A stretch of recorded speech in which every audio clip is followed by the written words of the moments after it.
ကမ္ဘာအရှားပါဆုံးနဲ့လူဝက်ချက်တွေပြည့်နှက်နေတဲ့ Black Tigers လို့ခေါ်တဲ့အမဲရောင်ကြားတွေရဲ့သဘာဝဖြစ်စဉ်များအကြောင်းအခုမြင်တွေ့နေရတဲ့ကြားကတော့ကမ္ဘာပေါ်မှာအိန္ဒိယနိုင်ငံတနေရာထဲမှာပဲတွေ့ရတော့တဲ့အလွန်ရှားပါလာတဲ့ Melanistic Tiger သို့မဟုတ် Black Tiger လို့ခေါ်တဲ့အမဲရောင်ကြားတွေပဲဖြစ်ပါတယ်တမန်ကြားတွေနဲ့မတူပဲဒီကိုယ်လုံးနီးပါးမဲနဲ့နေတဲ့ဒီကြားတွေရဲ့နောက်ွယ်မှာစိတ်ဝင်စားစရာသိပ္ပံနည်းကျအချက်လက်တွေရှိနေပါတယ်တကယ်တော့ဒီအနက်ရောင်ကြားတွေကမျိုးစိတ်အသစ်လားလို့မေးရင်တော့မဟုတ်ဘူးလို့ဖြေရမှာပါသူတို့တွေဟာကျမတို့အားလုံးသိထားပြီးသားဖြစ်တဲ့ Bengal Tiger လို့ခေါ်တဲ့မျိုးနွယ်စုတွေပဲဖြစ်ပါတယ်ဒါပေမဲ့မျိုးရိုးဗီဇပြောင်းလဲမှုကြောင့်သူတို့ရဲ့ကိုယ်ပေါ်ကအမဲရောင်အစင်းကြောင်းတွေဟာပုံမှန်ထက်ပိုမိုထူထပ်ပြီးတစ်ခုနဲ့တစ်ခုပူးကပ်သွားခဲ့တာပါဒါကြောင့်မလို့ပဲအဝေးကကြည့်ရင်ဒီကိုယ်လုံးမဲနေတဲ့အထင်ရတာလည်းဖြစ်ပါတယ်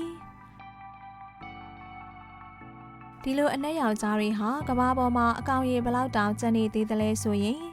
ဒီကြားတွေကိုတော့အိန္ဒိယနိုင်ငံအော်ရိသပြည်နယ်မှာရှိတဲ့ Simlipe Tiger Reserve ဘေးမဲ့တော်တစ်ခုထဲမှာပဲတွေ့ရှိနိုင်တော့တာဖြစ်ပါတယ်။နောက်ဆုံးစစ်တမ်းတွေအရတဘာဝတော်ထဲမှာအကောင်ရေ9ကောင်ကနေ10ကောင်ခန့်သာကျန်ရှိတော့တဲ့အတွက်ကမ္ဘာအရှားပါဆုံးကြားလို့တောင်မှတင်စားခေါ်ဝေါ်ခဲ့ကြရပါတယ်။အနက်ရောင်ကြားတွေဟာဘာဖြစ်လို့အခုလိုအရာဖြစ်လာရတာလဲ။ဒါဟာတဘာဝရဲ့စမ်းကြယ်မှုတစ်ခုပါစင်မလီပဲပေးမဲ့တော်ဟာတခြားသောတောအုပ်တွေနဲ့ဆက်ပြတ်နေတဲ့အတွက်အဲ့ဒီတွေကကြားတွေဟာမိသားစုအချင်းချင်းသာပြန်လည်မျိုးပွားကြရာကနေဒီလိုထူးခြားတဲ့အမဲရောင်မျိုးရိုးဗီဇကပုံမထင်ရှားလာရတာလည်းဖြစ်ပါတယ်သူတို့တွေဟာတောထဲမှာနေထိုင်တဲ့အခါသူတို့ရဲ့အမဲရောင်တွေကတစ်ပင်ရိပ်တွေကြားမှာပုံကွယ်ဖို့ပုံမလွယ်ကူစေပါတယ်Black Tiger အမဲရောင်ကြားတွေဟာပုံမှန်ကြားတွေထက်အရွယ်စားပုံမသေးငယ်တတ်ကြပါတယ်။ဒီအနက်ရောင်ကြားအမဲလေးတွေဟာတဘာဝတရားကပေးရထားတဲ့အလားတရားတစ်ခုဖြစ်တယ်လို့မျိုးသုံးပြောက်ွယ်မသွားအောင်ထူးထိန်သိမ်းရမယ့်မျိုးနွယ်စုတွေလည်းဖြစ်ပါတယ်။လက်ရှိမှာတော့ဒီအနက်ရောင်ကြားတွေဟာမျိုးသုံးလူနီးပါးအန္တရာယ်နဲ့ရင်ဆိုင်နေရပြီး